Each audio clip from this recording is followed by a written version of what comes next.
Cadê Hernani?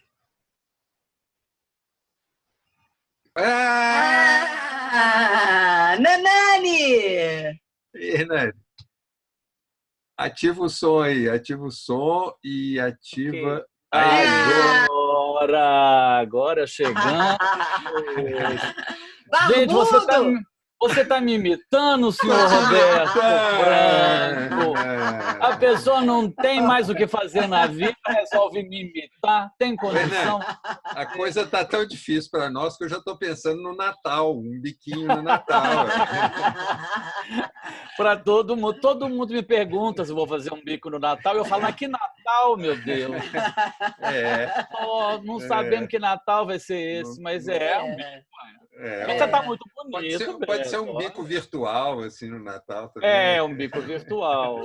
Eu estou ganhando, hein? Minha barba está maior. A minha começou por conta do Carmina Burana, porque eu obriguei todo mundo a deixar a barba crescer, e aí, como uma forma de ser solidário, eu falei também, porque eu achava que era impossível eu conviver com a barba desse tamanho.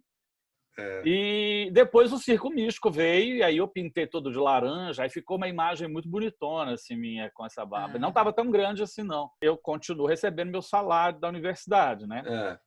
Agora vai ser mais complicado, porque está começando tudo online já, então a gente vai ter um trabalho do cão. Eu menos, porque eu continuo no pós-doutorado que eu estava fazendo, interrompeu.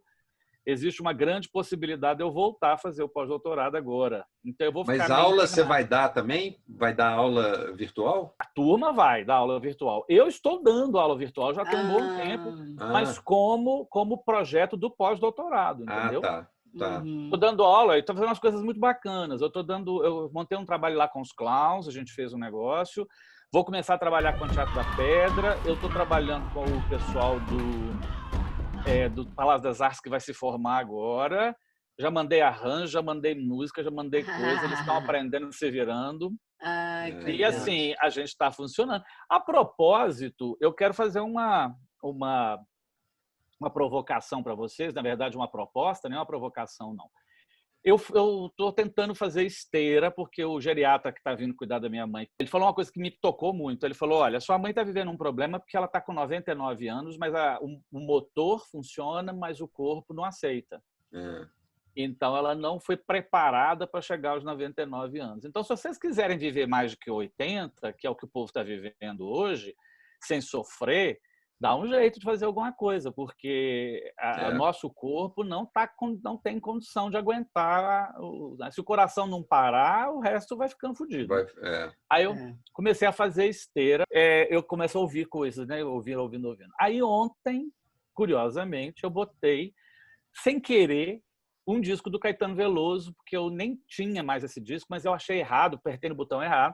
Tudo coincidência. E comecei a ouvir um disco do Caetano Veloso que há muito tempo eu tenho que chamar Fina Estampa, aquele cantando sua música em espanhol. E a penúltima música do disco é La Golondrina. Aí, quando eu ouvi o arranjo do Jacques Morelenbaum, da Golondrina, o arranjo do Jacques Morelenbaum é uma das coisas mais lindas que eu já vi na vida, a beleza do arranjo. Aí eu resolvi que eu ia escrever para o Galpão esse arranjo. Que ótimo! E eu escrevi. Hernani, é ótimo. Para a gente, inclusive, citar e ficar nativo aqui. Aí eu adaptei o arranjo de La Golondrina para um coro a 4 vozes, porque ele é orquestra de cordas e Caetano Veloso. Aí eu escrevi, a primeira parte é idêntica, a segunda parte tem um monte de marimba, mas eu tirei porque eu queria que fosse a capela, a princípio. E aí eu fiz um arranjo a 4 vozes. Como há muito tempo que eu não faço arranjo para vocês, eu adorei, porque tem mistério que acontece comigo, que eu já falei, que eu ouço vocês, né? Então, que praga é isso? Não deve ser bom, Hernani. Mas eu só ouço. O mais engraçado é que eu só ouço quando eu escrevo para o Galpão, né? Isso é uma coisa curiosa. E quando eu escrevo para outro grupo, eu não ouço. Sim, a minha proposta, se vocês quiserem, a minha ideia era gravar as 4 vozes, mandar essas 4 vozes gravadas para cada um, obviamente definindo quem é soprano, tenor. Normalmente a gente já sabe, né, quem faz essas coisas. Cada um vai estudar na sua casa com a minha gravação. Eu não consigo, eu não sei se a gente conseguiria fazer um Zoom com todos. Tem delay, eu não sei. Eu sei que nós temos agora uma conta no Zoom, no Galpão, que a gente pode botar bastante gente e não tem limite, essas coisas. Isso é maravilhoso, porque, por exemplo, nós aqui, eu acho que eu estou ouvindo vocês direto, no tempo, não estou ouvindo com delay. Aí vocês dão um bate, porque se não der para fazer nada ao mesmo tempo, o que a gente poderia fazer, se por um acaso não der outra alternativa, é cada um gravar a sua voz, mandar tudo para mim, e eu, no programa de áudio que eu tenho, eu junto todo mundo e a gente, pelo menos, tem uma gravação da música. E se for o caso, se a gente ainda achar que vale a pena, a gente pode fazer um vídeo depois do áudio pronto. Cada um grava. Hernani, eu vou articular isso aqui, então, com todo mundo. Eu vou dar esse toque. Que eu acho que também é bom assim para a gente estar se exercitando. Eu ouvi essa golondrina. Essa golondrina, ela tem a cara de vocês demais. Claro que ela tem uma cara do Gabriel, né? Lá nos primórdios da vida dele. Mas assim, como eu estou afastado do Gabriel completamente, eu tenho uma relação muito mais próxima da golondrina com vocês, porque foi a última vez que eu trabalhei a golondrina em espetáculo, foi no Gigantes. E eu queria ter feito um arranjo da golondrina muito bacana naquela época e não tinha como. E também é porque a música era uma cena, na verdade, ela não podia ser livre, né? Vocês não estavam livres para cantar naquele momento. Aí eu ouvi o Caetano Veloso ontem e o arranjo do Caetano, do Jacques Morelenbaum, deve ser dele, porque todos os arranjos daquele disco são do Jacques Morelenbaum. Aí quando eu ouvi esse arranjo, eu falei, gente, é o arranjo do Galpão cantando isso. E assim, mesmo que o arranjo não seja puro meu, ele vai ser meu de alguma maneira, entre aspas, porque eu estou organizando para a voz. Mas as ideias harmônicas, na verdade, são do Jacques Morelenbaum. Eu vou ter que dizer que é uma adaptação vocal para o arranjo do Jacques Morelenbaum. Mas foda-se, não importa de quem seja o arranjo. Importa que é lindo. Importa que é lindo. E a gente acho uma ótima ideia. E tem uma relação emocional do Galpão com essa música, de alguma maneira, né? Claro. E não só eu fiquei emocionado com a música. Quer dizer, na verdade, alguém pergunta, por que essa música? Porque foi ela que eu ouvi. E foi ela que eu fiquei achando lindo. E foi ela que calhou de eu ter querido fazer o arranjo lá naquela época, não fiz, nem pensei. E que rolou essa ideia aí agora, né? Que a gente pode efetivar ela virtualmente aqui, né? Virtualmente. Aí eu só preciso saber quem não estará, para eu não contar, né? Para eu saber, por exemplo, se as 4 mulheres estão mais Teuda, se tem... onde a Teuda vai estar, certamente nos tenores, pensar em algumas coisas assim. Porque, sabendo exatamente quem é, eu fecho, porque o arranjo já está escrito. Eu fecho ele e aí eu já começo a produzir. Se der certo, começo a produzir o material para vocês estudarem. Porque na hora que eu estou com esses negócios aqui, eu estou vivendo como se eu estivesse vivendo ao vivo. Sim. As únicas coisas que eu não consigo fazer é coisas que eu dependo da pessoa pegar na mão da outra, porque tem coisa que eu preciso que a pessoa pegue na mão da outra para acertar ritmo, para andar... aquelas coisas que eu costumo fazer que depende de pegar. Mas eu estou achando assim, possível fazer as coisas, entendeu? Ainda mais quando as internets funcionam. Que é o fantasma, essa tal dessa internet mesmo. Né? E você está dando aula, Hernani? Aí você está trabalhando em casa eu estou sendo chamado demais. Estou muito chamado para falar do que eu faço. Falo do livro, falo de polifonia, falo das coisas todas de um jeito bacana e estou achando que as pessoas estão gostando porque muita gente lê o livro, por exemplo, não entende exatamente tudo como pensa e aí eu vou explicando, então entendi. Aí algumas pessoas que me perguntam se eu posso, por exemplo, tem uma atriz aqui de Belo Horizonte que dá uma aula numa escola em Contagem, ela resolveu usar meu livro como referência e aí ela me pediu para dar uma aula para os alunos. Aí ontem, anteontem, segunda-feira que vem, eu vou dar uma aula para eles. Eu não sabia como ia ser, mas foi normal. Eu comecei a fazer exercício, inclusive, práticos com eles e coisa e tal. E funcionou. Eles adoraram, acharam ótimo e tal. Para quem está dando aula, às vezes é um pouco confuso, porque a gente fica olhando, como eu estou fazendo agora, eu estou olhando para a luzinha verde, para ficar com as pessoas me vendo, e aí é estranho, né? Porque eu não consigo ver vocês dois aqui. Mas eu já estou me acostumando com isso, entendeu?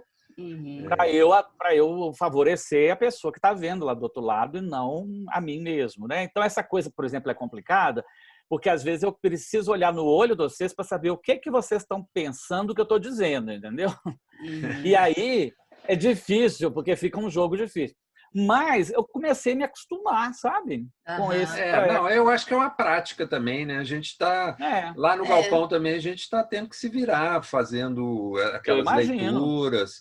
Já estamos produzindo algumas coisas lá também, mas então, se virou. Numa área que não é exatamente a nossa e que a gente está tendo que se adaptar, né? Não, eu até com o mês de abril, eu recusava tudo, assim, recusava todas as possibilidades de ter WhatsApp, de ter Facebook, de ter Instagram, de ter esse trem todo. Não teve jeito, quer dizer, o Jomar me convidou, o Jomar é uma pessoa que eu gosto muito, o cara que me ajudou muito a fazer várias coisas com a turma da dança, ele foi o primeiro que me convidou. Aí eu falei para ele, nossa, Jomar, vai ser complicado. Ele falou, não, dá um jeito, eu também não tinha nada até agora, vão lá, faz esse Instagram, ainda mais que tinha de ser pelo Instagram, eu nem sabia o que era Instagram direito. Aí juntei, abri o Instagram, apareceram 800 seguidores de nada, porque eu não tenho nada publicado lá. E famoso, aí, né, Hernani? Eu fico assustado com isso, na verdade, entendeu? Porque a gente é muito... Mas aí, foda-se. Aí eu fiz o treino, e aí deu certo, foi uma conversa ótima, a gente bateu super papo, eu e ele. Que ótimo. Falamos sobre a coisa das experiências que eu tenho lá com a Mimulus, que todos os anos eu vou lá e faço um trabalho com eles, uma coisa, e aí eles ficam todo muito felizes e tal. Aí daí já me chamaram para um outro negócio, em agosto eu vou fazer um trabalho sobre vocês, inclusive, falando de um cara lá de Natal maravilhoso, que chama Pablo, talvez vocês pudessem conhecê-lo. Ele é um fotógrafo genial que acompanha os clowns.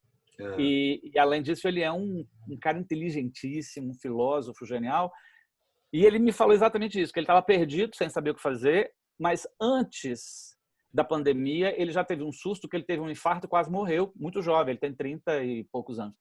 Nossa. Não, 39. Aí ele quase morreu, aí quando ele voltou do negócio lá, ele falou, não, vou ter que mudar minha vida um pouco, fazer alguma coisa que presta. E começou a trabalhar um pouco mais com a tecnologia, coisa que ele não fazia antes da pandemia. E agora ele criou um negócio muito bacana que chama Círculo da Imagem. E aí ele me chamou porque ele gosta muito do meu trabalho, fotografou muita coisa minha com os clowns e tal. E aí ele chegou, queria que eu falasse um pouco sobre um texto que eu escrevi sobre o galpão que chama Imagens Sonoras, que foi me pedido para escrever há 10 anos sobre um pessoal da história lá de Uberlândia. Aí eu faço uma análise do Romeu, do Tio, do Partido e do Inspetor-Geral, falando de como que as cenas sonoras elas são igualmente imagéticas e como que o galpão, com a música, consegue criar imagem nos espectadores, às vezes mais até do que a própria imagem que ele está vendo. Né? Como que o que a gente canta ou toca ajuda mais as pessoas a estarem na Rússia, por exemplo, do que o figurino ou do que o cenário.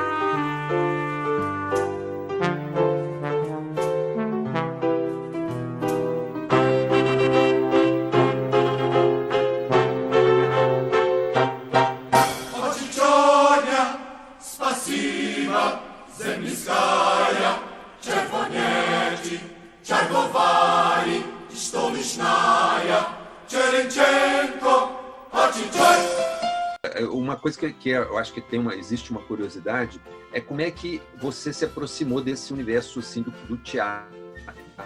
Né? Como é que você chegou, né? Porque você vem da matemática, né? A música, obviamente, sempre teve, né, na sua vida e tal, né? Estudou música, piano, etc. Mas teve um momento assim, de aproximação com o teatro e, de repente, você mergulhou na coisa de trabalhar, né, com o teatro e desenvolveu toda essa sua, né, seu pensamento, a polifonia e tudo isso. Falar da minha aproximação com o teatro é uma das coisas que eu mais tenho prazer e mais me emociona também, porque é como se eu tivesse finalmente encontrado uma casa, ou melhor, a minha casa, o lugar onde eu deveria ter estado, ter sempre estado, e eu custei muito a achar. E tenho certeza de que, eu sempre já pensei várias vezes nisso, e eu tenho uma certeza, uma convicção, de que foi maravilhoso eu ter demorado a chegar.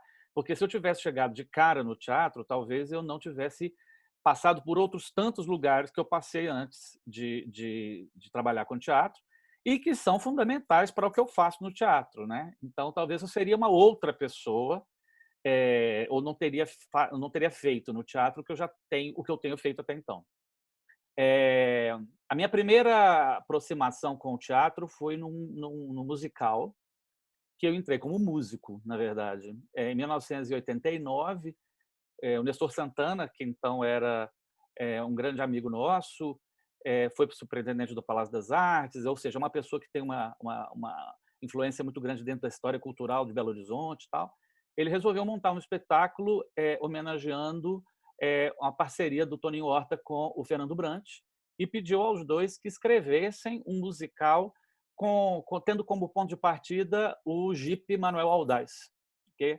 E aí eles montaram um espetáculo chamado Manuel Aldaz, e para montar esse espetáculo, esse musical, eles convidaram quase todos os músicos que já tinham contato com eles naquele momento, né? E um desses artistas que foi convidado foi o Nós e Voz. Eu tinha acabado de entrar para o Nós e Voz naquele momento, nem era para eu ter entrado nesse Manuel Aldaz, porque o Nestor, na verdade, não convidou o Nós e Voz inteiro, ele convidou algumas pessoas do Nós e Voz, e claro que não me convidou, porque nem me conhecia. Mas aí o Nós e Voz resolveu, já que esse é um trabalho muito intenso, resolveu, ou vai todo mundo ou não vai ninguém, e ele prontamente aceitou as pessoas do grupo que ele não conhecia. E dentro do grupo, dentro do espetáculo, quem dirigiu esse espetáculo foi a Yara de Novaes. Foi um momento que quem dirigiu a parte cênica do espetáculo. Foi um momento que ela entrou num entrave, numa hora, porque ela percebeu em certo momento que 99%, para não falar 100% das pessoas do elenco eram músicos. E ninguém tinha uma experiência com a cena. E tinha a Dea, que tinha dançado no Corpo, que era uma bailarina maravilhosa, que ocupou esse espaço do balé, da dança, muito bacana, mas no teatro foi nas experimentações, fazendo experimentos com todo mundo, e, de repente, ela começa a me estimular como uma pessoa do teatro. Ela falou, cara, você é bom para dar texto, você sabe dar texto bem. E eu acabei vivendo uma experiência de me descobrir como um bom potencial de ator em mim, né? Isso foi um negócio bacana. Eu falei, uai, então o teatro é um lugar que eu posso dar uma olhada. Eu senti uma espécie de prazer naquela hora, mas eu confundi esse prazer com ter um espaço bacana no musical, porque como eu nunca fui um grande cantor solista, eu não tinha um espaço como cantor solista dentro do musical, obviamente, eu cantava no grupo, no Nós e Voz. E como ator eu tive um espaço bacana. Bom, passa-se o tempo, lá vou eu ser convidado para dar aula na escola da Babaia. Babaia não me conhecia também, e Babaia vai procurar o pessoal do Nós e Voz para perguntar quem que deles poderia trabalhar na escola como preparador de voz, de coro, quem poderia reger um coro dentro da escola, porque os cantores da época, os alunos dela da época, ela estavam montando a escola, na verdade. A escola não existia do jeito que ela é hoje. Em 92, quando ela inaugurou a escola lá, estou dizendo a escola dessa forma, né? E aí, os do Nós e Voz que ela conhecia não podiam, então me indicaram. Foi aí que eu conheci a Babaia, pessoalmente, eu já tinha conheci a Babaia como cantora, né? E em 92 eu comecei a dar aula na Babaia, no canto. Foi quando, inclusive, eu conheci o Galpão muito mais proximamente assistindo ao Galpão. Eu já conhecia o Galpão como meio parceiro de trabalho há muitos anos, quando a gente dividia um espaço no Universitas, que eu não sei nem quem lembra disso. Lembro. Eu levava meu grupo para se apresentar lá no Universitas, numas coisas que tinham lá, né? Nos talent show que tinham lá. Era uma escola de inglês, né? Escola de línguas. E os donos eram muito pessoas maravilhosas, né? Fernando. Maravilhosas. E eles Pedro, e eles estimulavam muito a coisa das artes, né? Dentro da escola dele, para os alunos, né? Para o pessoal da escola.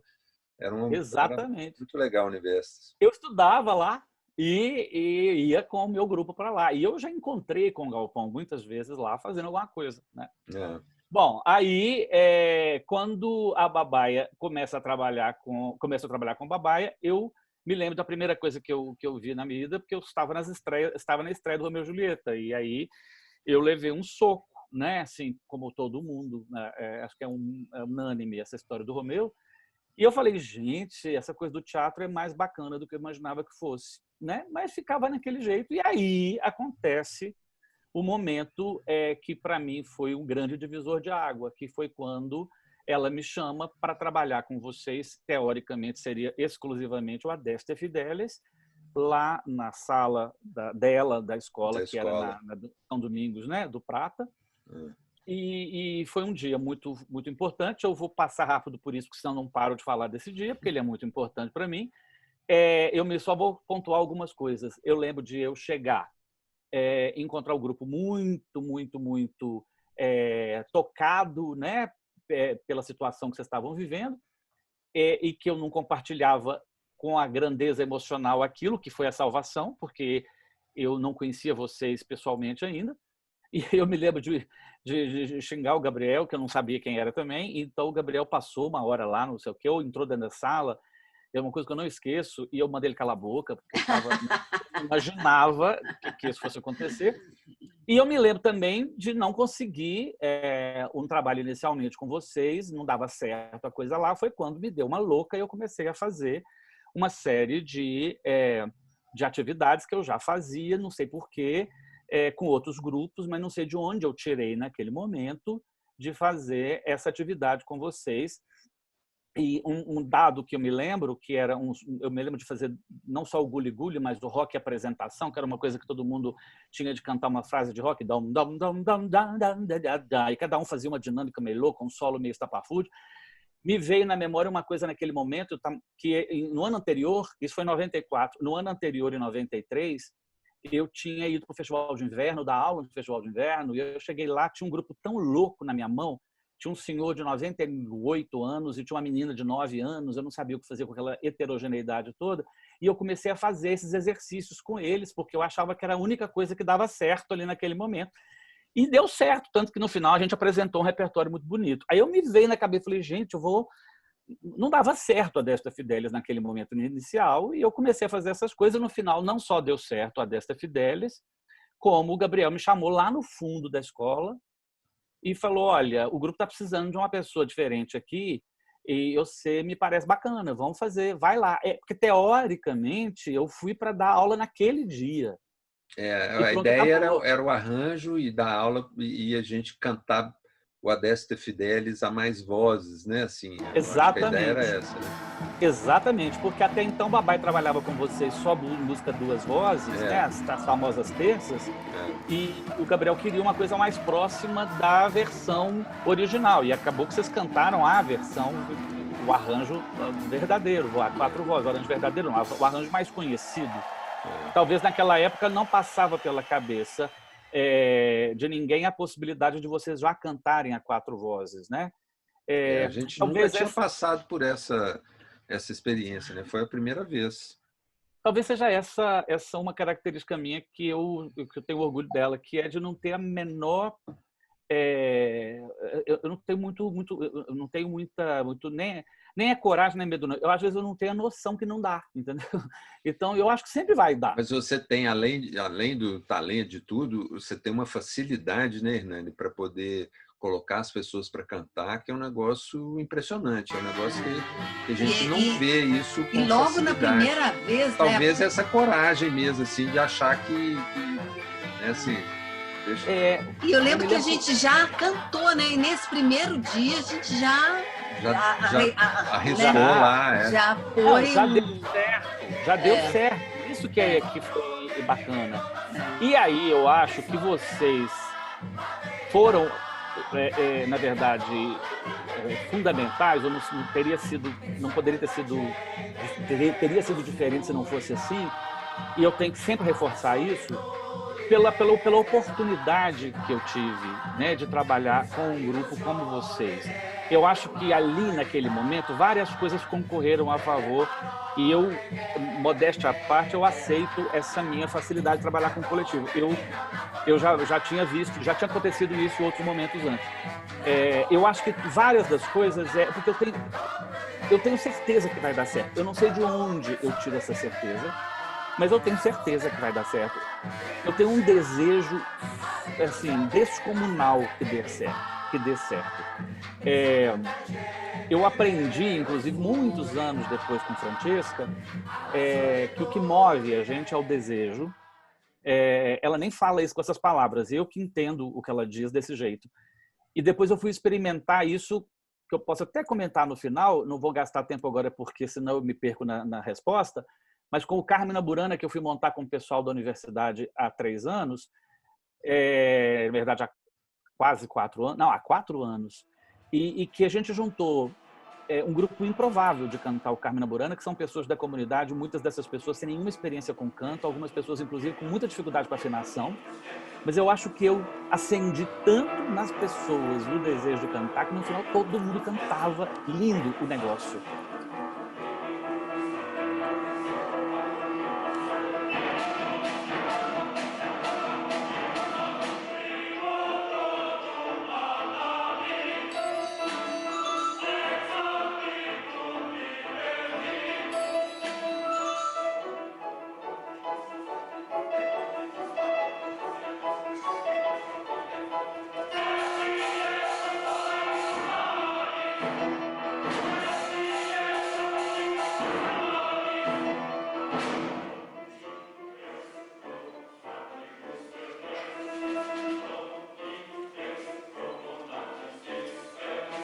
A Fernanda me fala um negócio que eu sou obsessivamente didático ou pedagógico, que eu fico inventando alternativas para explicar as coisas ou para chegar no resultado, porque eu não consigo abrir mão que o resultado vai dar certo, e aí eu vou inventando coisas que vem na minha cabeça.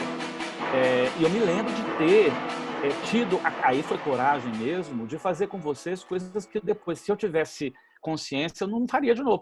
Eu lembro nos diários do Galpão, o Eduardo, mais quem escreveu, contam determinadas passagens de coisas que eu fiz, como, sei lá o que eu não vou nem lembrar agora, que eu falo, gente, eu não posso ter feito isso. E é muito curioso, porque às vezes eu não tenho muito não é planejado. Essa é uma outra coisa, assim, eu planejo nunca nada, quase. Eu funciono de acordo com o que vem. Assim, as pessoas, eu chego e na hora que a pessoa olha para mim, ele vem uma ideia. Não sei de onde vem isso, assim. É um negócio muito doido. Com vocês sempre aconteceu isso. Porque, voltando na história, logo depois dessa conversa com o Gabriel lá no fundo da Escola da Babaia, que ele me convidou então para participar da montagem da Rua da Amargura, a sensação que eu tive naquele momento é que eu tinha ganhado na loteria. Eu voltei para casa com uma sensação assim, eu posso morrer. E eu não sabia de onde vinha tanto prazer, porque talvez eu hoje entendo que eu estava finalmente me aproximando do teatro. E estava me aproximando da coisa que eu acho que eu tenho mais função na vida, que é fazer música como teatro. Que aí é uma outra história que é mais complicada, porque eu vou desenvolver na universidade depois isso, que é o que é a música do teatro. E talvez por eu não saber disso antes, eu era muito frustrado como músico, porque eu não sou músico da música. Eu sou músico do teatro. E eu sei fazer música para teatro, eu sei fazer música para ator cantar, para ator tocar. Eu não sei fazer música para músico. Se vocês contratarem uma banda para tocar com vocês, eu não sei o que fazer com isso. Eu não sei escrever música para quem toca muito bem. Eu não sei escrever música para quem já sabe. A minha coisa é um troço estranho, que assim, eu enxergo, vem uma informação da pessoa para mim que fala assim, eu sei fazer isso. E aí eu me viro com isso. Aí quando chega, por exemplo, chega um músico muito grande, vem tanta informação que eu não sei o que fazer com aquilo tudo, entendeu? Então, é como se eu não soubesse, me perdesse né? eu já senti isso com o Ilcino Lopes, por exemplo. De eu querer dizer para ele alguma coisa, não saber, porque era tanta possibilidade que eu falo, gente, não dou conta.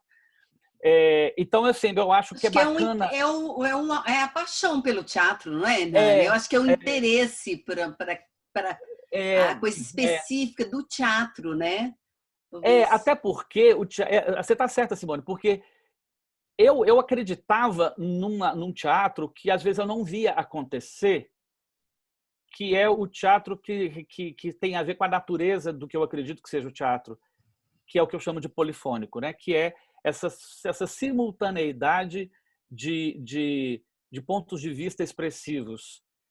Ou seja, essa coisa de você assistir a uma cena e no final da cena você não saber, você não ter como eleger se foi a palavra, se foi o movimento, se foi a imagem, se foi algum outro som que te causou aquela emoção. Porque, na verdade, é o que se forma com Junção, esse né? entrelaçamento. Eu acho que a palavra mais bacana, entrelaçamento. E aí eu percebi, eu me lembro muito de ter saído, porque depois daquela conversa, o que aconteceu?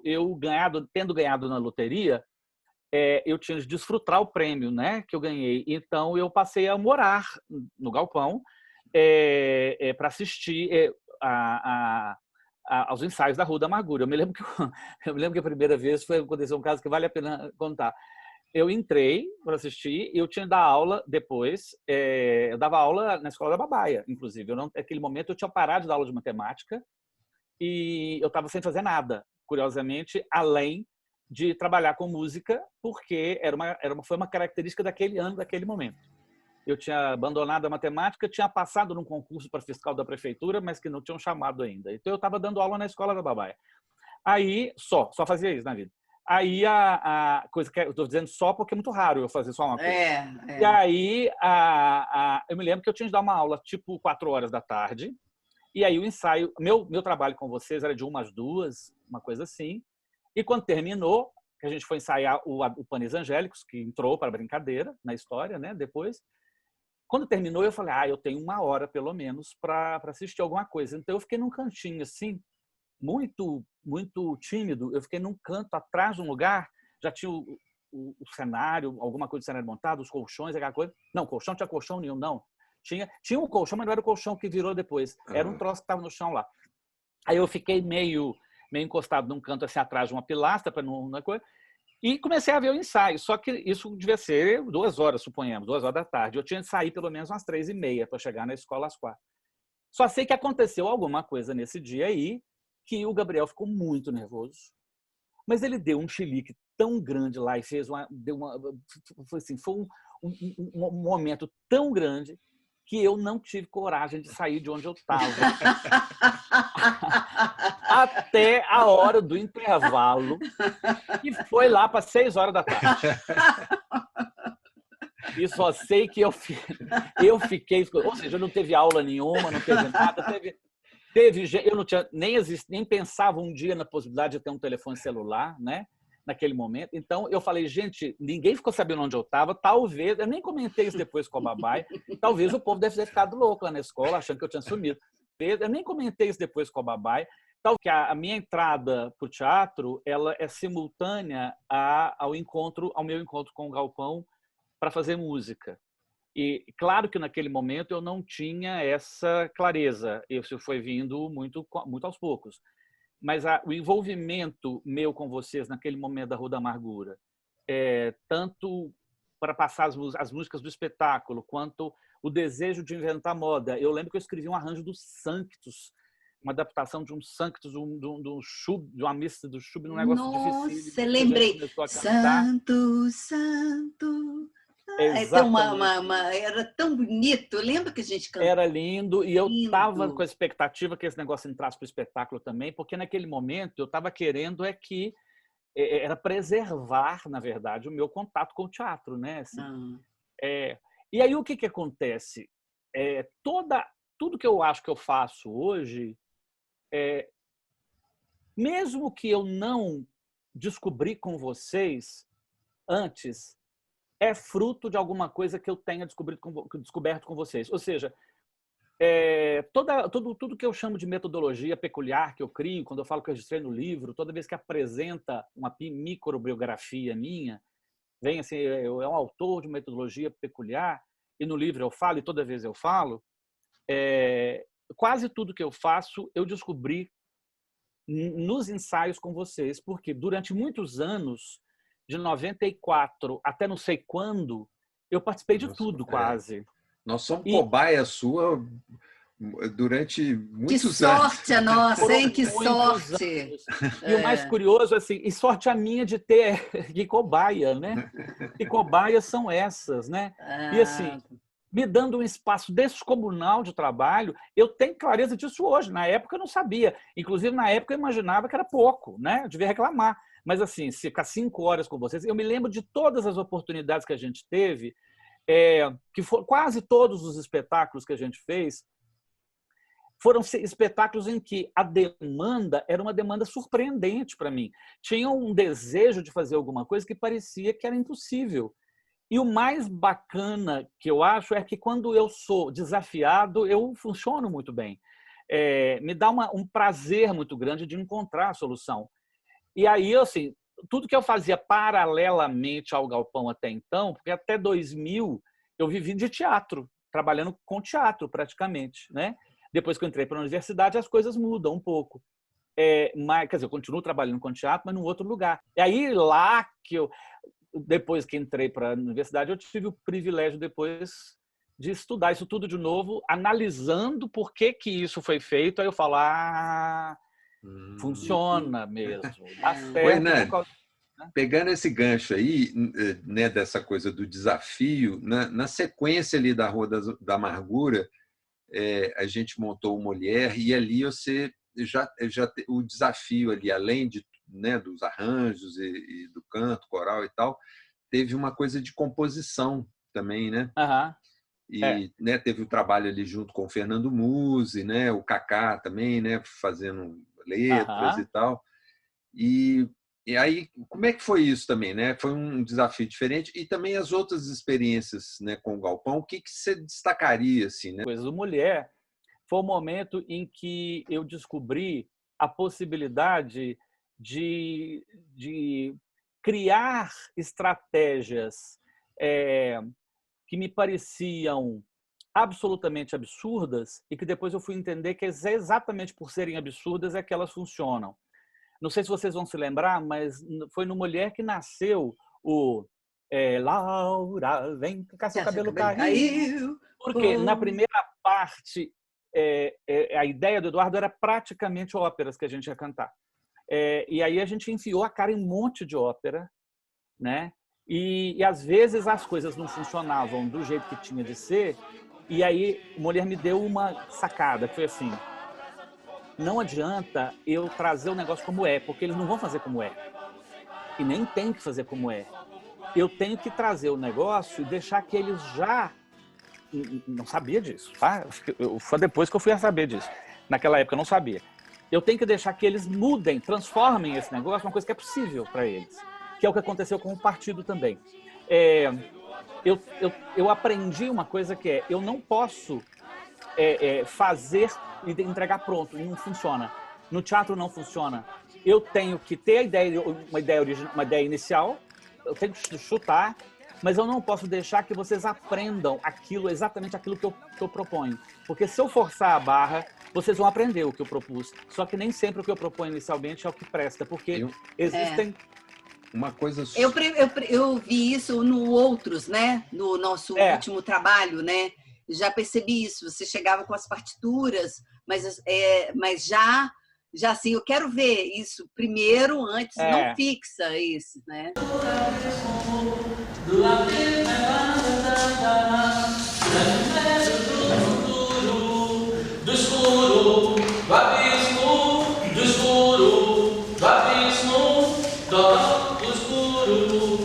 Aquela primeira parte é assim, ó. Dó, lá, dó, lá, como assim? Do escuro, do escuro, do escuro. Isso! 1, 2, 3 e... Pensa que você está falando assim, ó. 1, 2, 3 e... Do escuro,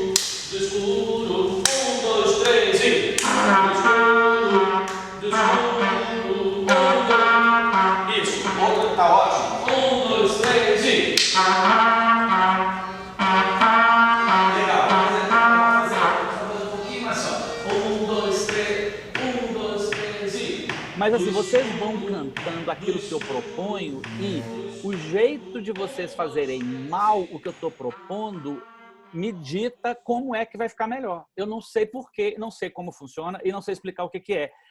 Na época, isso era um problema, porque eu achava que no dia seguinte eu não ia conseguir. Eu achava assim, isso foi um milagre que aconteceu hoje. Até eu ter certeza que isso não me larga, graças a aos deuses do Olimpo, porque eu acho que as pessoas às vezes meditam com mais dificuldade, mas é muito curioso. E o Mulher me fez ter uma paixão muito grande pela composição. Você falou isso e a partir daí eu comecei a compor muita coisa para teatro e eu descobri uma coisa linda, que é o que a Francesca muitos anos depois vai falar de outra maneira. Se alguém me pede para compor para teatro, é muito curioso, porque eu leio e o texto dita a melodia. Eu não sei de onde vem isso também, mas eu vou lendo o texto e o texto. Eu não sei compor para teatro sem o texto.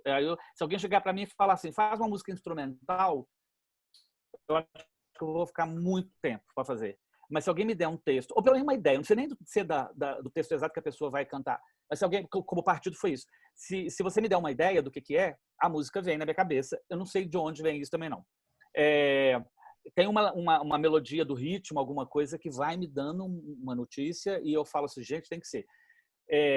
No Mulher, eu fiquei muito feliz porque foi a primeira vez na vida que eu compus para teatro. E eu acho muito bacana, né? Assim, as coisas que a gente... Aquela ópera imensa, que era muito legal, era muito engraçado, né? Aquilo tudo. E eu tinha o apoio do Fernando, que é genial, né? O Fernando, assim, além dele ser um músico maravilhoso, ele é de uma generosidade tão inacreditável, né? Porque ele abre mão do espaço que ele precisa naquele momento para dar espaço para a gente, né? E isso é um negócio magnífico. Então, eu me lembro quantas vezes eu pedi para ele, Fernando, deixa eu ficar mais com eles um pouquinho, porque eu estou precisando testar um negócio aqui, e ele deixava e ficava ali torcendo para dar certo. E assim, eu me lembro muito dessa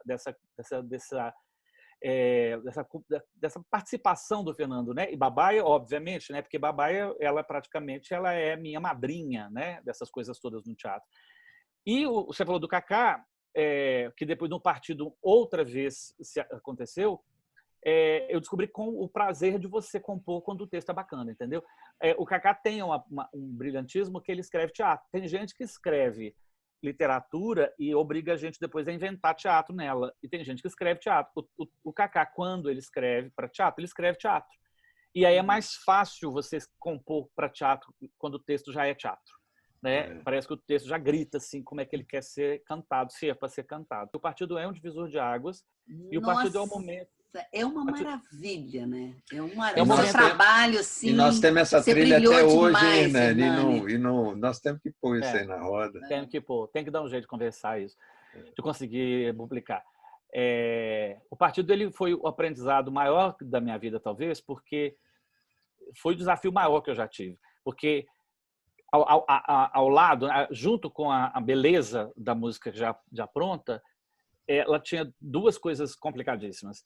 A primeira delas é uma música que ela não é teoricamente harmonizada, ela é toda modal e ela sugere harmonias, ela tem uma melodia e algumas coisas assim que podem sugerir uma harmonia tonal, mas ela não é tonal, ela é toda modal, ela é muito livre por causa disso, ao mesmo tempo ela tem que ser preservada como tal.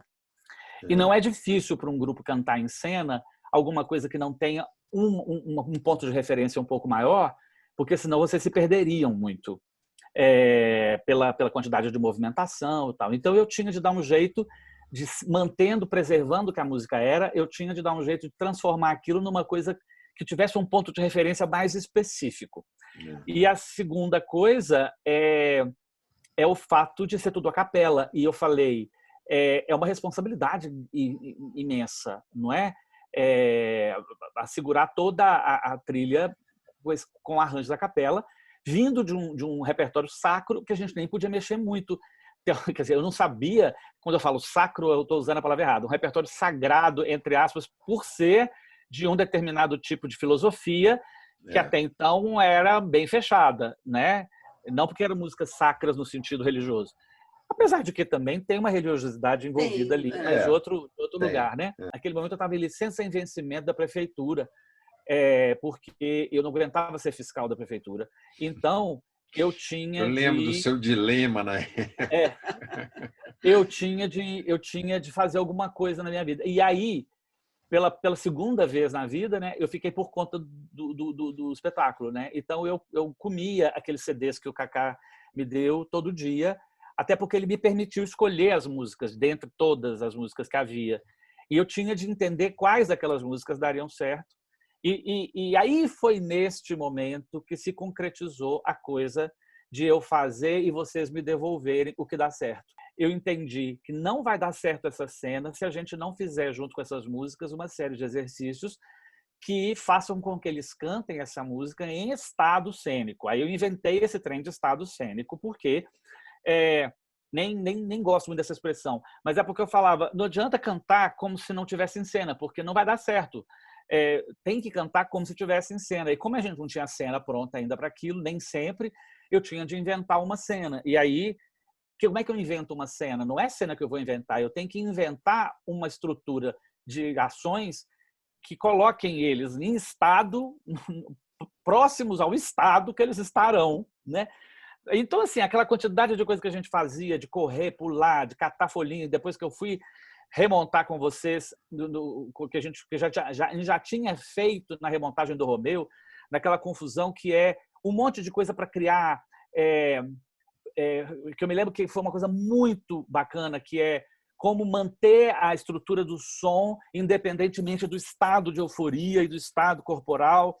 A gente teve trabalhos enormes, por exemplo, que vocês ficavam muito cansados durante o espetáculo. Tinha a música dos Huguenotes, que era uma loucura, que era uma coisa rítmica imensa, com uma cena louca. Uma pedreira, né? Tinha a coisa das músicas que vocês faziam mexendo nas pernas, que tinha todo o movimento. Máquinas. Então, ali era um negócio que eu falo aí. Eu comecei a botar o corpo, outras vozes no arranjo, né? O trem foi um desafio diferente, porque foi trabalhar em uma música que já vinha quase pronta, né? Que era do Tim, compartilhar com o Tim a construção do repertório. O Inspetor foi um momento talvez de maior aprendizado consciente, porque a gente teve o privilégio absoluto de encontrar com o Paulo José, né? O Paulo José, ele me explicou algumas coisas e me fez entender algumas coisas que eu julgava que eram umas coisas que eu tinha de me desculpar por elas, e na verdade ele me falou que eram coisas que eu tinha de me orgulhar delas, que era a minha total incapacidade instrumental como virtuoso. Quer dizer, eu tenho a cara de pau de compor para orquestra e não toco nenhum dos instrumentos, né? E mal toco piano. E eu componho descaradamente para todos os instrumentos, e eu nem sei como é que faz para tirar uma nota de alguns dos instrumentos para os quais eu componho, né? E ele me falou assim, é exatamente essa sua capacidade de transgressão que faz com que a coisa dê certo. Porque se você tivesse o limite do aprendizado do instrumento, da técnica do instrumento, da coisa do instrumento, talvez você fosse roubado das ideias estapafúrdias que vêm e que são as únicas que funcionam. Então, a ponto de, do Homem é um Homem, o Toninho não poder mais tocar uma flauta porque ele está dentro de um barril, e que se dane. Ficou sem flauta. E não tem o menor problema, porque deu tudo certo. E as notas que não estão, não estão. E se o trombone tem que tocar uma nota que a Simone, naquela época, achava que era difícil, muda essa nota para outra. E que outra nota é? Só você tocar essa, então vai ser essa. O teatro tem essa possibilidade, né, Hernani? Assim, né, que você tira uma coisa aqui, mas você compensa com outra, você tem todo um outro número de outras coisas que você pode utilizar.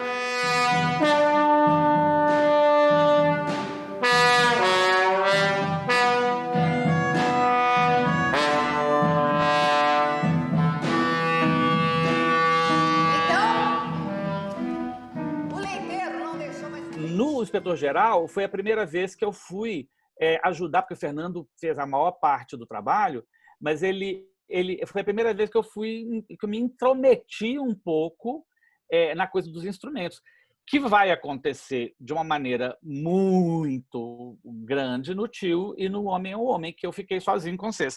E, sozinho que eu digo, nessa parte instrumental. E o que acontece? Nesses 2 momentos, eu falei, agora danou, né? Porque vai ter que dar certo.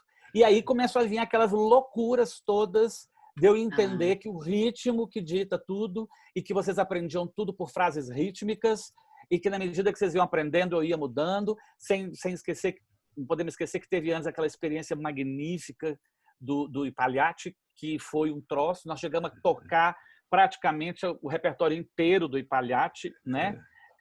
Nós arranjamos absurdo, tocamos a abertura inteira de uma ópera com uma orquestra absolutamente improvável, né? Juntando coisa com coisa que não tem ideia. Nossa orquestra é improvável. Não, é improvável. E o Tio foi um momento que eu entendi a beleza que é a coisa que o Gabriel já tinha falado lá há muitos anos, na Romeu e Julieta, dessa voz da voz intrusa, que é a voz que vem para errar. A função dela é errar, a função dela é sujar, porque a coisa muito limpa não funciona. Ele falava isso com relação, por exemplo, ele dava esse exemplo com relação a Teuda cantando A Ti Flor do Céu, que pela respiração dela, ela sempre atrasava, e a beleza da música naquele momento era isso. Ele dá esse exemplo e fala dessa voz de transição que ele acha linda.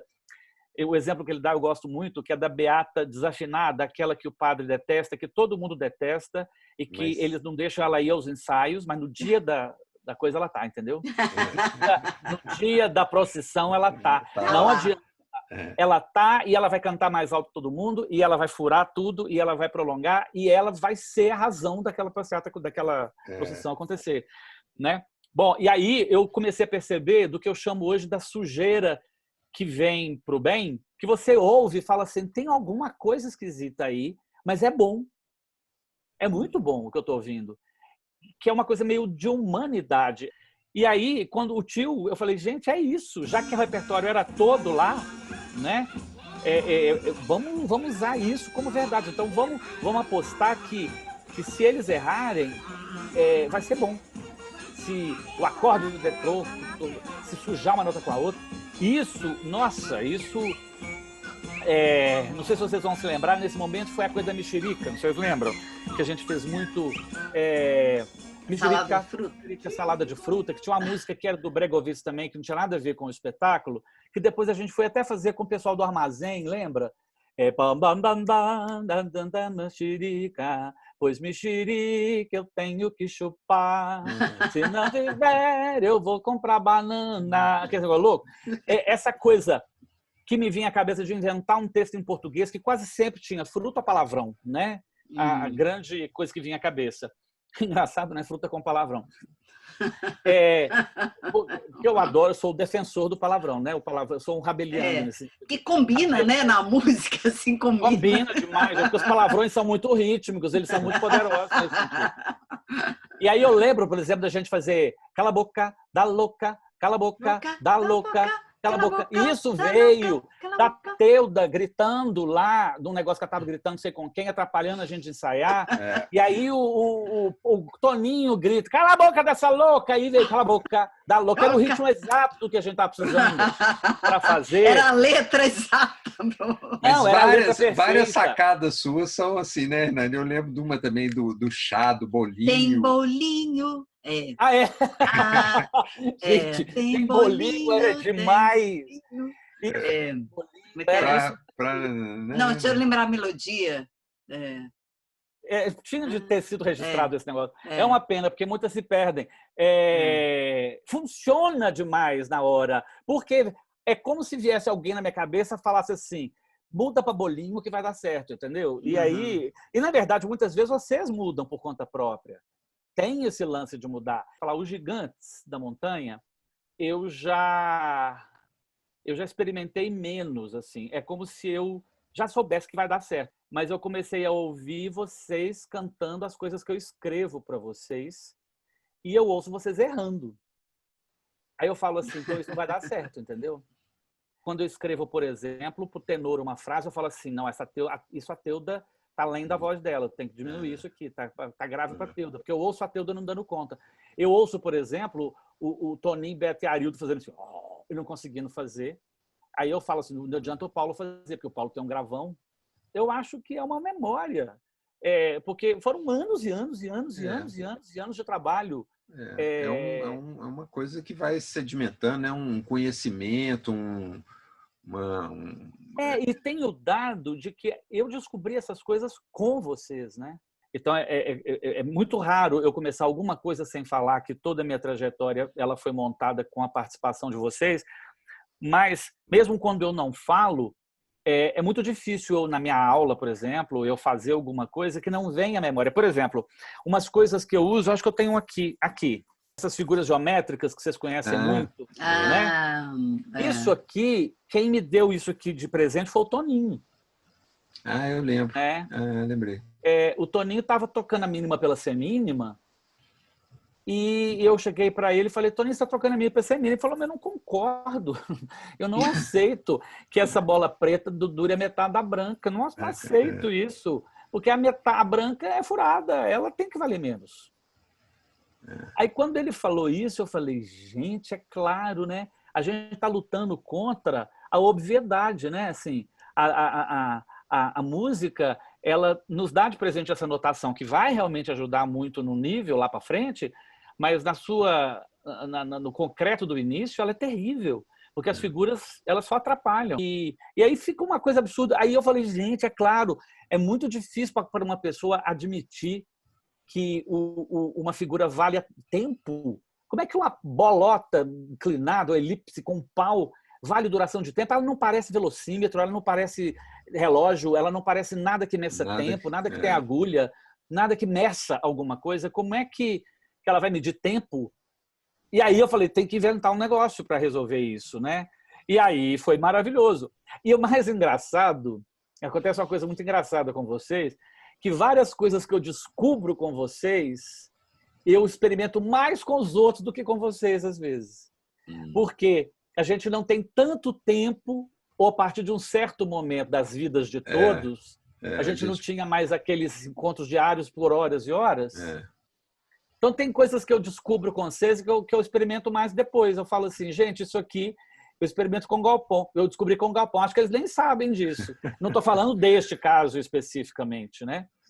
Ô, Hernani, aproveitando isso, uma coisa que é legal, assim, né, de você falar um pouco é do seu livro, né, do desenvolvimento desse seu pensamento da música dentro do teatro e tudo que isso trouxe para você. O livro ele é fruto de uma tese de doutorado e eu vou ser mais uma vez sincero para dizer que eu não fiz doutorado porque eu queria fazer doutorado. Eu não tinha a menor pretensão de ser acadêmico. Inclusive, eu entrei para a universidade porque era a única forma de eu fazer arte e ganhar um contra-cheque no final do mês, né? Então, eu tinha uma necessidade, eu tive a oportunidade de ser só artista em 95, quando eu fui para São Paulo, com o Galpão, na estreia na reestreia, na temporada da Rua da Amargura, quando vocês estrearam lá, e com o apoio, ou com a quantidade de trabalho que o Gabriel Vilela depois foi me oferecendo, eu poderia ter pensado naquela época, falar assim, pô, eu vou mudar para cá, eu vou virar artista e vou trabalhar aqui. Só que eu já era muito acostumado eu cuidava da minha mãe, sempre cuidei, então eu precisava de ter uma coisa fixa. Foi aí que eu virei fiscal e papapá. E quando eu precisei abandonar essa fiscalização, a universidade me aparece como a solução. Falei assim, bom, o meu lugar é o teatro. Onde é que teatro tem contra-cheque? Né? Dando aula de teatro. A primeira barra que eu enfrento, a gente já aceitou aqui só com graduação, porque não teve jeito de ser diferente, porque no teatro hoje a gente não tem nem pós-graduação de direito, quanto mais querer que alguém seja pós-graduado em teatro, mas você vai ter que fazer um mestrado. E depois vai ter que fazer doutorado. Eu falei, Jesus Cristo, né? E eu imaginava que isso fosse quase impossível para mim, porque eu nunca fui eu fui da prática, eu fui da criação e muito menos da análise da prática. Aí comecei a fazer o tal do mestrado E tive um grande privilégio de ser orientado pela Ângela, que é uma magnífica orientadora. Além disso, ela é uma musicista, porque ela se formou. A Ângela é irmã da falecida Sandra Loureiro, que foi diretora da Escola de Música há muitos anos, ainda quando era conservatório. E a Ângela tem uma formação musical. E ela já me conhecia do Galpão, dos trabalhos com o Galpão. E aí a Ângela, ela me fez entender, porque o que eu fazia no mestrado? Eu criava uma teoria sobre polifonia, tentando dizer que o teatro era uma arte de natureza polifônica, mas o peso era na teoria dessa criação desse conceito. E de vez em quando eu dava um exemplo ou outro das coisas que eu fazia, como morrendo de vergonha de dar esses exemplos, como se fossem coisas pequenas na academia, deixando até como apêndice, como adendo. E aí, quando ela viu a minha dissertação pronta, eu estava até preocupado, porque eu não tinha... Pra vocês terem uma ideia, quando eu fiz a primeira disciplina do mestrado, eu nem sabia escrita acadêmica. A minha formação na matemática não me deu oportunidade para escrever muito. Então, o que eu tinha na noção de academia era uma coisa muito mais das ciências exatas e muito pouco de escrita. Então, eu fiz um mestrado custoso, porque eu tive de fazer umas disciplinas de filosofia, de filosofia da educação, de uma série de coisas que, para mim, eram muito complexas. Bom, quando a Ângela leu, ela custou a entregar, a me telefonar, eu falei, gente, ela deve estar detestando esse negócio, está com vergonha de mim. Ela mandou recados para mim, eu preciso conversar urgente com você, coisa séria. Eu falei, nossa, tô fodido. Ela vai dizer que essa dissertação tá horrível, que eu vou ter que fazer tudo de novo, e eu não tinha muito mais tempo para fazer. Aí ela falou, olha, seu trabalho tem que ser invertido, porque o mais legal do seu trabalho é o que você coloca menos. Você está colocando a sua experiência como coadjuvante e a teoria que você está desenvolvendo como protagonista, só que é o inverso. E a gente só pode fazer isso e virar doutorado. Então, a gente vai tentar fazer o pedido de solicitar para o doutorado, né? Eu levei um maior susto. Na época eu até falei para ela que não queria, porque eu ganhava tão mal como professor sem título nenhum, que eu falei com ela, qualquer título valendo, então esse mês vai me ajudar. E ela me falou uma coisa bacana, ela falou, e esses cartuchos que você está julgando aqui para a sua dissertação, eles são a sua tese de doutorado muito. Ela falou, olha, pena que... Ela me falou uma coisa que me honrou muito, ela falou, pena que a academia não aceita você trazer uma espécie de portfólio seu. Se você trouxesse o seu portfólio e mostrasse o que você já fez, de tudo aquilo que eu contava lá na dissertação, já deveria valer isso como seu doutorado, porque você já fez coisas do arco da velha para inventar moda. Só que você vai ter que reescrever isso como academia. E aí aconteceu a coisa mais fantástica, que foi transformar o mestrado em doutorado direto. E aí eu tive de criar a tese, né? E na criação da tese, por necessidade, eu inverti. Eu tive de usar a minha trajetória no teatro como... Ou seja, tudo o que eu fiz para obter os resultados que eu estava obtendo naquele momento até então, eu tive de reescrever aquilo como foco do trabalho. E tive uma sorte também, porque eu defendi a tese em 2005, nos 11 anos entre a defesa da tese e a publicação do livro, também entendi muito mais o que eu fazia. Então, o que eu escrevo no livro, eu tenho orgulho até hoje, já tem 4 anos que eu lancei o livro, e eu mantenho tudo que eu escrevo ali. E na tese eu já não mantenho mais, porque mudou muito o meu pensamento. Aí eu já tinha conhecido Francesca, eu já tinha tido a experiência na Itália e já tinha visto um outro lado, né? Porque nesse meio do caminho da minha vida, teve um momento que eu achei que estava tudo errado. Teve um momento que eu falei assim, tá tudo errado. Eu acho que eu estou fazendo essa estrangeira toda, mas está tudo errado.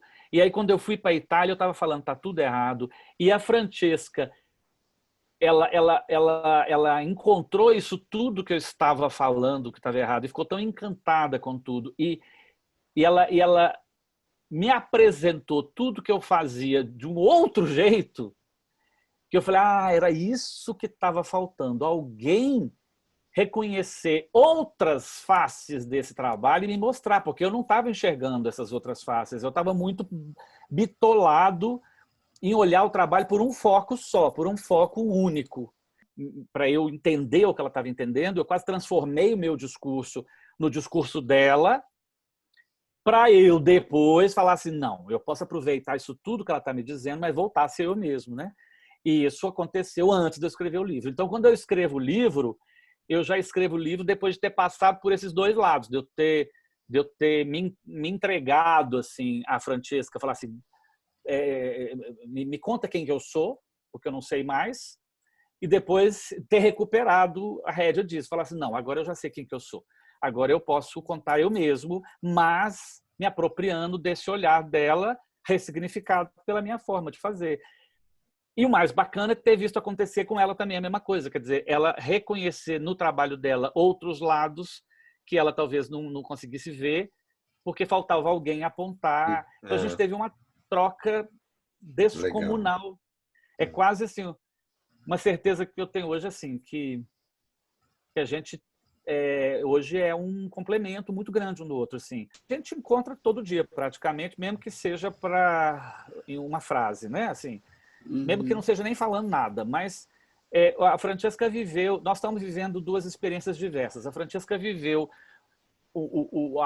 a explosão da pandemia em fevereiro, quando ela estava com a passagem comprada para vir ao Brasil. A gente não pode se esquecer que eu fui para lá em agosto e fiquei o semestre inteiro lá e voltei no início desse ano para cá. Teve passagens minhas por aqui com ela, porque eu estava fazendo pós-doutorado. Então, a gente estava agarrado um no outro, já tinha um tempo. Eu vim para o Brasil para preparar a vinda dela, porque ela faz parte do meu pós-doutorado. Então, ela vinha em março para cá para fazer o trabalho no mês, março inteiro, com o mês de abril. Aconteceu de eu vir antes logo da explosão lá, e quando era para ela vir, já não veio mais. Então, deu um buraco na coisa. Tanto que o meu pós-doutorado foi suspenso, aí eu fiquei um período sem saber o que fazer e tal. Na hora que a Itália começa a se soltar, na hora que era para eu voltar para lá, até nesse momento agora, a gente já não é mais bem-vindo na Itália, né? Porque o momento está aqui. Então, aconteceu essa problemática.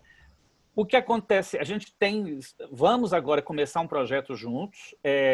A Francesca, não sei se vocês sabem disso, acompanharam, ela, um mês depois da confusão, no início de abril, ou mês de abril, ela montou um grupo do Facebook chamado Heresia, e esse grupo Come Heresia, que chama o grupo, e esse grupo é um grupo que resolveu, já em uma semana já tinha 3.000, não sei o que lá, inscritos, e é um grupo que resolveu discutir o que seria o teatro pós-pandemia. Na Itália, muita coisa não vai ser mais normal nunca. Né? Por mais que acabe a pandemia e por mais que venha uma vacina, tem muita gente falida na Itália. Né? Tem gente que vivia de uma coisa que parou de fazer e que não tem retorno mais. Não tem como. Não tem como voltar mais. Por exemplo, restaurantes na Itália, todo mundo que vivia exclusivamente de turismo na Itália, acabou. Né? Porque a Itália é um país que tinha todo dia uma quantidade imensa de turistas e que de repente não tinha mais nenhum. Né? Aí o que ela fez? Ela começou a criar esse grupo que discutia essas relações do teatro pós-pandemia. E isso durou um tempo muito bacana. Eu cheguei a participar de algumas discussões. Eles criaram um grupo de ações que faziam como criar ações virtuais ou como fazer para ser situações em que poucas pessoas estão, em espaços... agora eles já estão começando a experimentar isso. E ela já está me incluindo no projeto dela. Ela fez uma aula, há 2 semanas, ela fez uma aula pelo Zoom, envolvendo acho que 80, 90 pessoas, assim, e foi muito bacana. E eu já combinei com ela de fazer, ela me convidou para fazer uma segunda aula. Eu falei com ela que nós temos que começar a pensar na possibilidade da gente criar um canal do YouTube, porque eu nunca imaginei na minha vida que eu fosse fazer isso. Mas existe um discurso que a gente precisa continuar compartilhando e esse discurso a gente não sabe como que vai fazer mais. Para mim, é extremamente impossível não compartilhar as coisas que eu penso, que eu sei. É como se fosse uma necessidade desesperadora. É como se não compartilhar é uma prisão que incomoda muito, né? Então, daí eu estou adorando essas coisas que a gente tem feito, adorando essas aulas que eu estou dando, adorando criar essas oportunidades de trabalho. Aí eu entendo, por exemplo, que essa minha metodologia, porque ela é uma metodologia que acaba sendo muito, muito singular, ela aproveita muito o que cada um tem para me oferecer, ela funciona bacana no momento veículos, ainda. Né? E aí eu posso escrever para você, por exemplo, e trocar ideia, né? Ô, Hernandes, para a gente tentar finalizar aqui, eu acho que já tem um tempo legal, mas é uma curiosidade, eu acho que é uma curiosidade de todo mundo, assim, é um pouco do conteúdo mesmo do seu livro, né? Dessa sua ideia da polifonia, assim, como que você resumiria isso, assim? Como que você colocaria isso assim de uma maneira fácil assim para a gente entender o que é essa sua ideia, o que você desenvolveu nesse livro? A primeira inquietação minha quando eu comecei a estudar teatro na universidade foi eu entender para mim o que era teatro. Eu precisava saber o que era teatro. A primeira coisa que eu descobri é que essa resposta ela é infinita. Tem bilhões de possibilidades diferentes de você entender o fenômeno do teatro. Aí eu falei, bom, já que é assim, eu vou resolver, então, buscar uma ideia do que é o teatro que me interessa. O teatro que eu vejo, que eu assisto com muito prazer e que eu quero fazer. Aí apareceu dentro dessa questão, o que é teatro, apareceu assim, como é que eu especifico o teatro? Como é que eu encontro maneira de dizer para as pessoas o que eu acredito que seja o teatro? O que falta, o que não pode faltar no teatro e quais as características que o teatro tem? A questão do presencial a gente está começando a questionar agora, porque essa presença ela não necessariamente precisa ser uma presença do corpo com corpo, ela pode ser uma presença como essa que a gente está vivendo aqui agora. Mas eu queria entender as características do teatro como arte. O que diferencia o teatro da música, o que diferencia o teatro de outro lugar. E aí eu resolvi acreditar e pesquisar uma coisa que virou a minha grande... Foi assim, eu falei, eureka, nesse momento. Eu entendi que o que caracteriza o teatro para mim é a impossibilidade de eu eleger qual é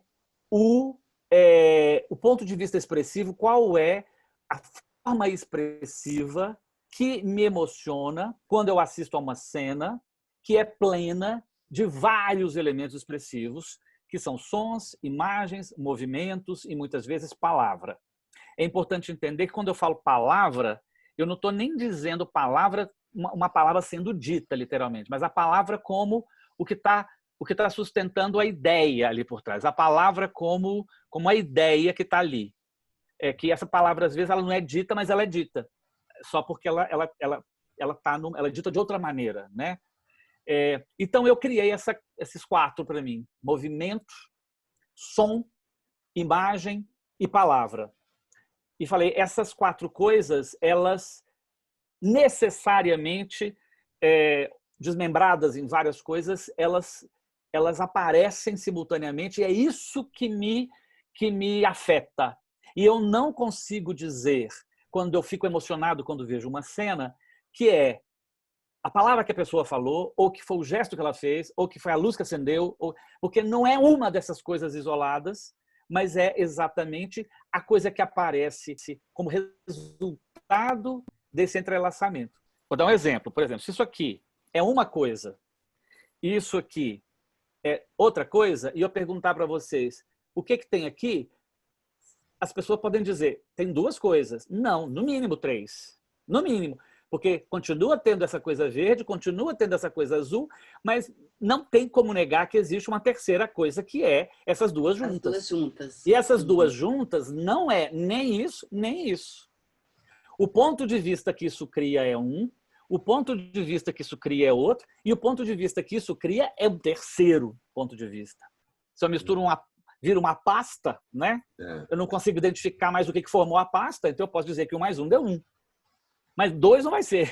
E aí isso era uma coisa maravilhosa, porque eu falava, gente, é essa que é a beleza do teatro. Porque o teatro cria uma coisa que, na verdade, ela só existe pelo entrelaçamento dessas outras. Aí veio uma problemática.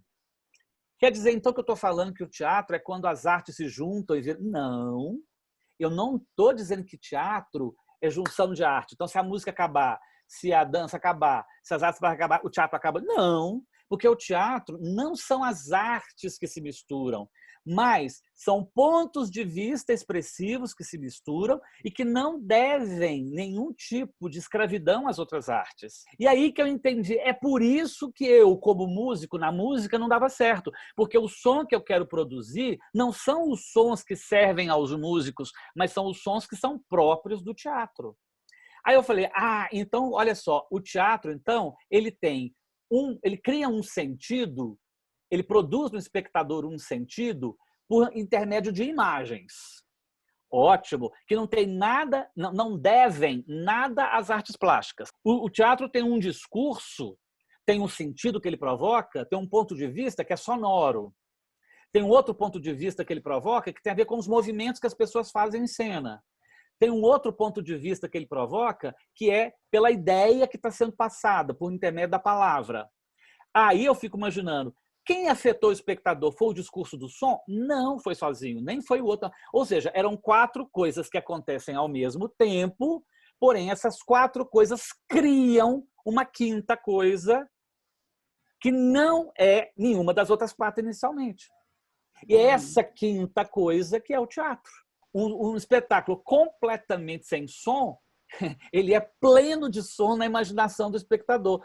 Por quê? Exatamente a ausência do som traz o som em primeiro plano.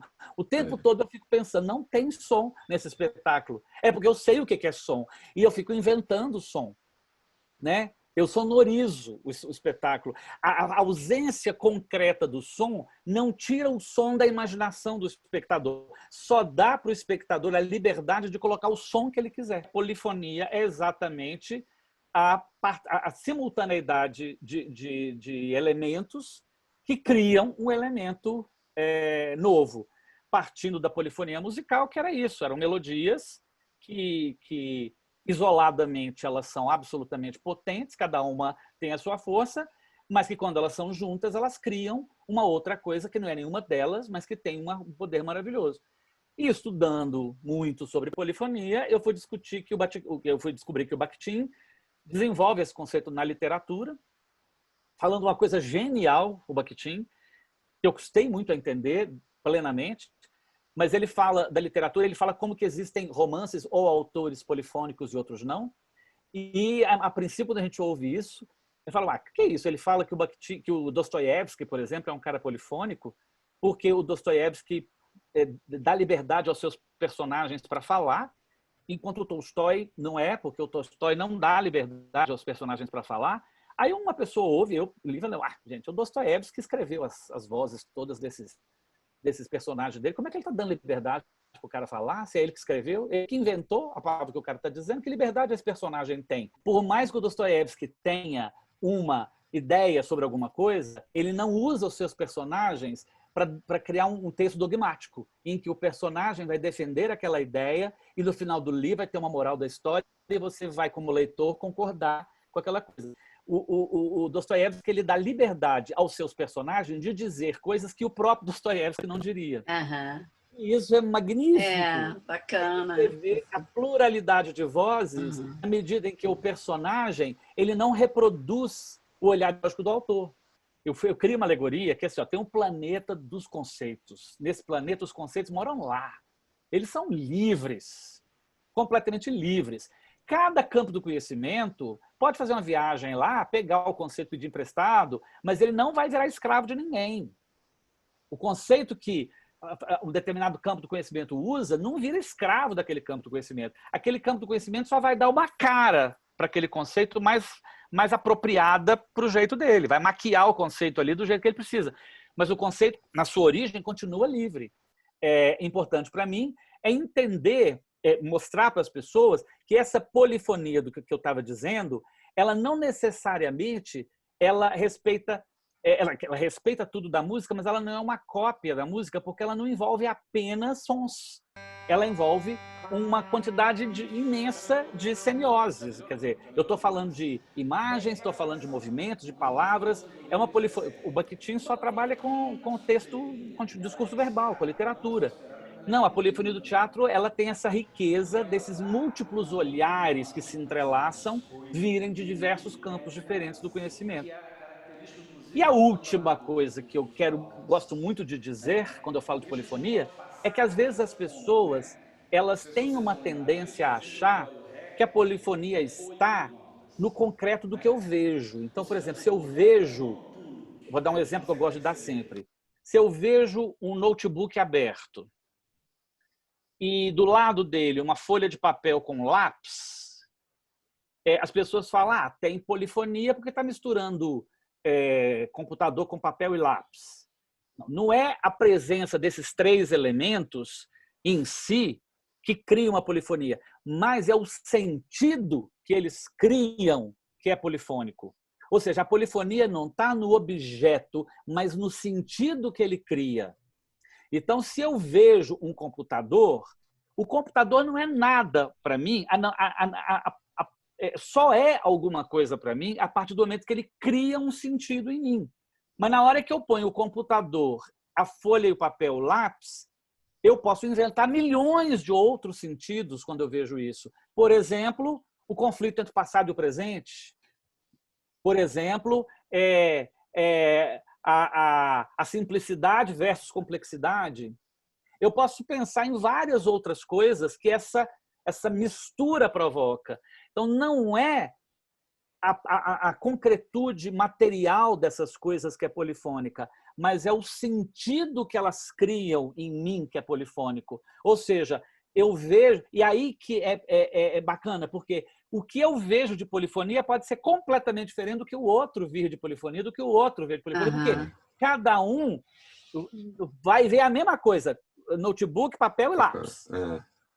As coisas que eles estão vendo é a mesma coisa, mas os sentidos que aquelas coisas criam são absolutamente diversos. É uma coisa... Por isso que não dá para brigar com alguém. Se alguém vir uma polifonia, alguma coisa, se alguém não vir, não dá para brigar. Aí o que o livro, então, para terminar? A primeira parte dele é a explicação disso tudo que eu falei aqui agora. Como é que eu cheguei a esse conceito de polifonia? Depois eu mostro como que esse conceito pode ser percebido na história do teatro. Então, tem um capítulo inteiro que eu falo, lá do origem do teatro até o início do século XX, como é que esse conceito é visto. Inclusive, no momento que o texto quer ganhar um papel principal nesse conjunto aí. Que na verdade, eu falo que é um momento que o texto quer trair a polifonia do teatro. Ele quer ganhar mais importância, quando, na verdade, ele não deveria lutar por essa importância. Aí, quando chega no século XX, eu paro um momento dos grandes encenadores, que eles são muito importantes, falo um pouco do teatro contemporâneo de um modo geral, mas aí, num outro capítulo, eu escolho 9 criadores teatrais para dizer de que maneira eles estão falando do teatro polifônico, sem usar, muitas vezes, essa fala. Essa primeira parte é a parte geral do trabalho. Aí, a partir do capítulo 4, eu começo a falar de vocês. Eu vou falar como eu, naquele momento, intuitivamente, eu comecei a trabalhar sobre essas questões e como eu comecei a contribuir para que vocês se preparassem melhor para atuar polifonicamente, na medida em que havia determinadas dificuldades que vocês enfrentavam, que hoje eu digo que talvez o Galpão, naquele momento que ele quisesse cantar mais como músico do que como ator, quisesse tocar mais como músico do que como ator, né, pensando na questão da música propriamente dita. E aí eu comecei a perceber como é que eu poderia inventar determinadas alternativas para que vocês conseguissem encontrar o resultado que estavam querendo e, no final, as pessoas assistirem e falarem assim, isso é teatro. Eles estão tocando, mas é teatro. Eles estão cantando, mas é teatro. E aí eu passo por um outro capítulo em que essas coisas já eram usadas em outros lugares, em outros mundos, em que eu ainda não sabia muito bem exatamente o que eu estava fazendo, mas que eu já tinha experiência com vocês para segurar as pontas. E depois, finalmente, o momento em que eu já tinha entendido que isso era uma metodologia e que eu já escrevo de uma maneira mais sistematizada. Aí a tese termina aí, o livro vai com a Itália, né? Porque quando eu escrevi o livro já tinha Itália. Então eu escrevo um capítulo a mais no livro, que é para mostrar o que eu fiz na Itália e quais foram as loucuras que eu aprontei na Itália. E na Itália eu aprontei muita loucura. E coisas que eu descobri, porque a demanda era outra, o desejo era outro, a situação era outra, a língua era outra. Hernani, mas isso vai ficar para um próximo capítulo.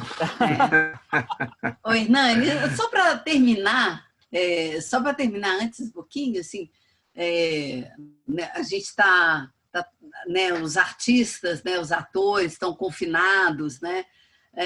Eu queria só que você falasse alguma coisa para esses artistas, para esses atores, principalmente os atores. Queria que você falasse alguma coisa para essas pessoas, alguma... Em função desse momento. Né? Em função desse momento, né? Nós fazemos falta demais. Que, independentemente do discurso ser outro, independentemente da questão que se coloca externamente ser outra, aí a gente já sabe disso, a gente precisa lembrar que Pirandello já deu a dica para a gente. Nós vivemos massacrados pelos gigantes. Os gigantes são os poderosos e eles nos massacram exatamente porque eles sabem que nós somos muito potentes e nós representamos um perigo muito grande.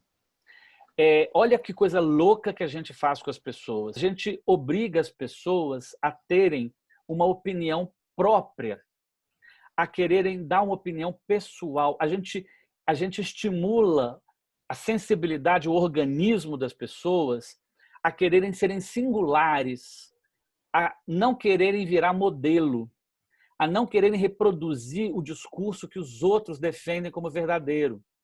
A gente estimula cada um a buscar o seu espaço singular no mundo, a descobrir a própria voz. Voz naquele sentido que a gente fala de ter a minha opinião e ver a minha opinião respeitada. Isso tudo é muito perigoso para os gigantes, porque os gigantes não querem dividir o espaço de poder absolutamente nunca. Então, é muito importante para eles lembrarem o tempo todo que eles são as pessoas que definem as regras e que essas regras devem ser obedecidas por todo mundo. E existe um bando de gente insuportável para eles, chamado artista, que vai fazer o contrário, que vai insistir no contrário. Por isso, a gente tem que se apoiar a essa verdade, porque mesmo que as pessoas ainda continuem desconsiderando isso que eu estou dizendo, a gente faz muita falta. E a última coisa que a gente pode fazer é fingir que nós não podemos viver neste momento. A gente pode viver neste momento. A gente tem que descobrir uma maneira de entrar nesse mundo que está se apresentando para a gente. E mais bacana, em vez de tentar encontrar uma maneira de fazer o que eu fazia aqui, não. Vamos deixar o que eu fazia para quando as coisas puderem ser feitas normalmente. Vamos inventar outras coisas para fazer. Vamos fazer de outro jeito. Vamos parar de ter preconceito também. Eu tinha preconceito com a tecnologia. Não queria, falava, não, é desumano. Papapá. Não pode ser humano. A gente transforma as coisas. A palavra nossa é transformação. Então, vamos aproveitar isso. Vamos aproveitar esse momento e vamos, em vez de entender esse limite como um problema, vamos entender esse limite como uma possibilidade de encontrar outras alternativas, que talvez a gente estivesse um pouco acomodado a fazer o que a gente fazia. Então, vamos entender isso não como um problema, como uma chance de descobrir um caminho novo, sem achar que a gente vai perder o outro. O outro pode voltar, tá ótimo, e a gente vai fazer ele de novo, porque a gente gosta de fazer. Mas a gente pode ganhar isso também. Né? Então, vamos entender isso como um presente. É uma oportunidade, né?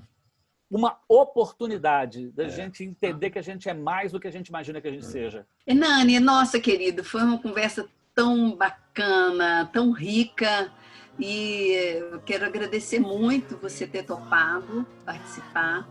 E você é uma figura assim, importantíssima, né, para o Galpão, sempre enriquecendo mesmo o trabalho, né, e de novos desafios, né, que você botou tantos desafios para a gente. Olha, eu digo mesmo, se eu sou hoje o profissional que eu sou, se eu ocupo um espaço na universidade, no mundo, no meio teatral, se eu tenho um espaço na Itália, se eu tenho um espaço que me realiza como ser humano e como artista, isso é fruto desse meu encontro com o Galpão. E o Galpão, ele vai ter sempre a oportunidade de me ter junto, mesmo que eu tiver de interromper determinadas coisas, mesmo que eu tiver de deixar determinadas coisas na minha vida, o Galpão, sempre que quiser, vai ter a minha parceria. Vocês são um grupo de pesquisa meu, desde que eu entrei para a universidade, e essa é a nossa principal troca, e eu vou estar disponível para fazer com que o Galpão tenha mais 40 e tantos anos de vida. Um beijo. Eu que agradeço, gente. Beijo enorme. Foi ótimo mesmo. Foi nosso agradecimento de coração. Foi lindo, foi super bacana.